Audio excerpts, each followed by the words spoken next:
Jésus avant de venir sur terre? La Bible révèle quelque chose de très profond à propos de Jésus, que beaucoup de personnes ignorent encore. Bien avant de naître comme homme dans ce monde, Jésus existait déjà dans une gloire éternelle. Il n'a pas commencé son histoire sur terre, mais était avec Dieu depuis le commencement, participant à chaque détail de la création. La Bible révèle qu'il portait un nom céleste, un titre qui non seulement soulignait son identité divine, mais aussi sa mission rédemptrice. Ce nom porte le poids de son autorité et reflète son essence glorieuse. Cette vérité remet en question la vision commune de Jésus, montrant qu'il n'est pas simplement une partie de l'histoire, mais bien l'auteur de celle-ci. Il est celui qui était présent avant le temps et qui sera là à la fin de toute chose. En découvrant ce nom, nous comprenons plus profondément sa majesté et la grandeur du plan de Dieu pour l'humanité.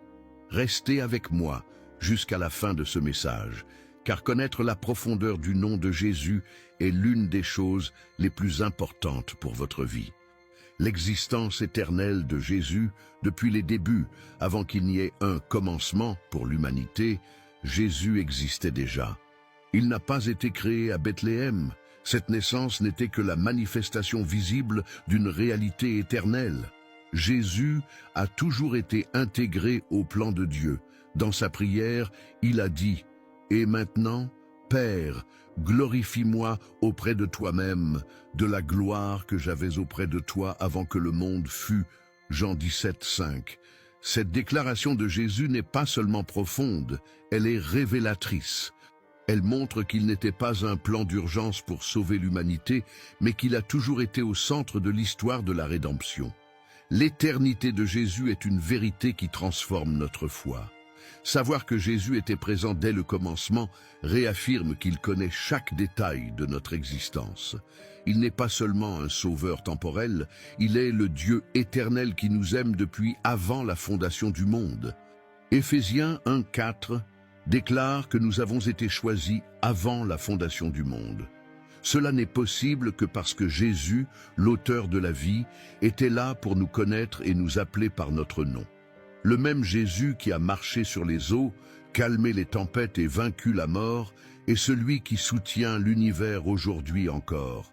S'il est éternel, il est aussi constant, immuable, et cela signifie que vous pouvez lui faire confiance en toutes choses.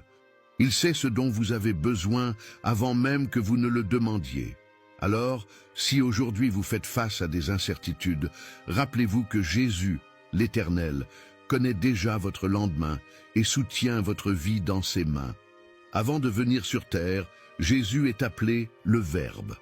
L'évangile de Jean commence par une déclaration puissante. Au commencement était le Verbe, et le Verbe était avec Dieu, et le Verbe était Dieu. Ce mot « verbe » ou « logos » porte une signification profonde. Il ne s'agit pas seulement d'une parole prononcée, mais du dessein éternel de Dieu lui-même. Jésus est le Verbe parce qu'il révèle, de manière complète et parfaite, le caractère, la volonté et la gloire de Dieu à l'humanité. Tout ce que nous avons besoin de savoir sur Dieu est encapsulé en Jésus. Hey, what's your name? My name is Tomasha. Well done. En Jésus. Quand Jean décrit Jésus comme le Verbe, il nous connecte au plan divin qui transcende le temps. Jésus ne se contente pas d'apporter le message de Dieu, il est le message lui-même.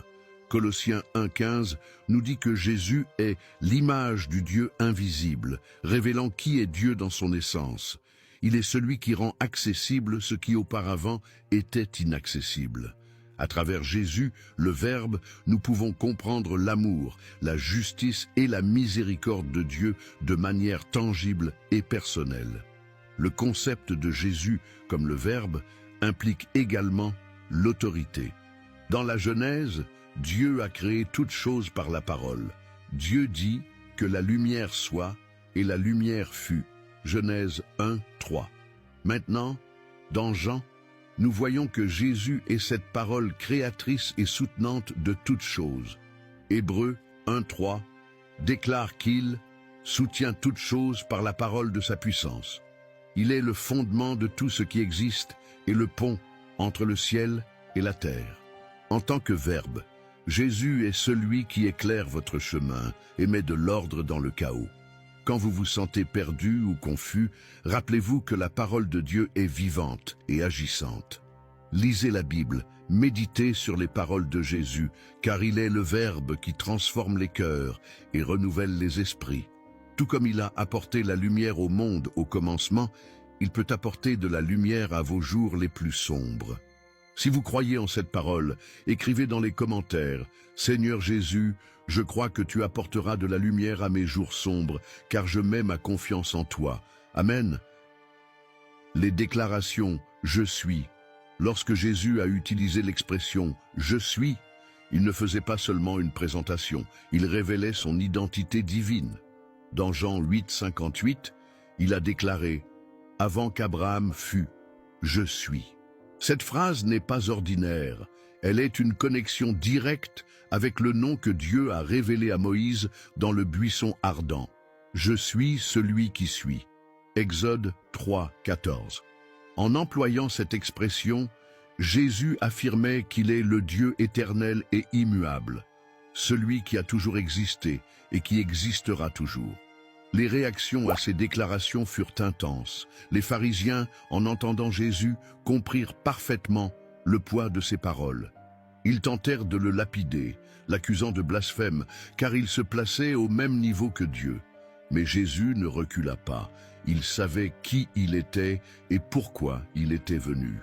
Ces paroles n'étaient pas seulement des affirmations théologiques, elles étaient des invitations à la foi. Il disait « Je suis le pain de vie, je suis la lumière du monde, je suis le bon berger ». Chaque « je suis » révèle un aspect de son caractère et de sa mission rédemptrice.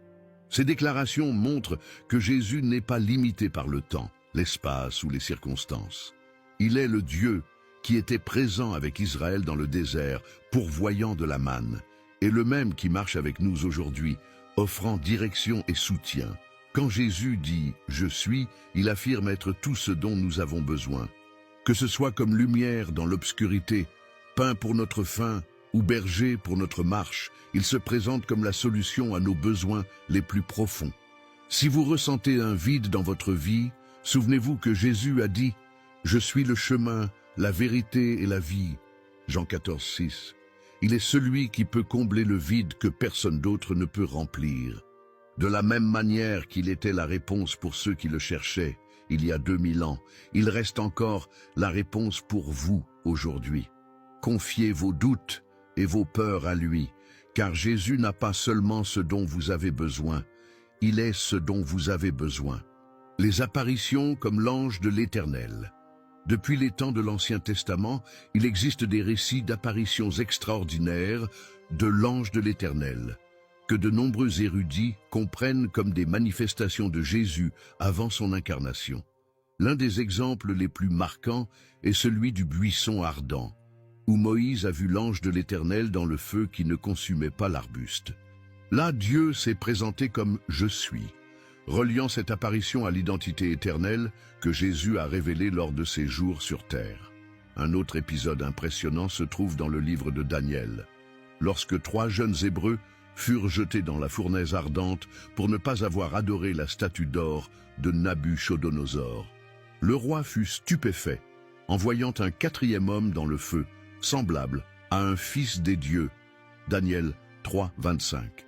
Ce 4e homme protégea les jeunes des flammes, offrant un aperçu de la protection divine que Jésus accorde à ses disciples. Ces manifestations pointent vers un sauveur présent au milieu de nos épreuves. Ces apparitions soulignent un aspect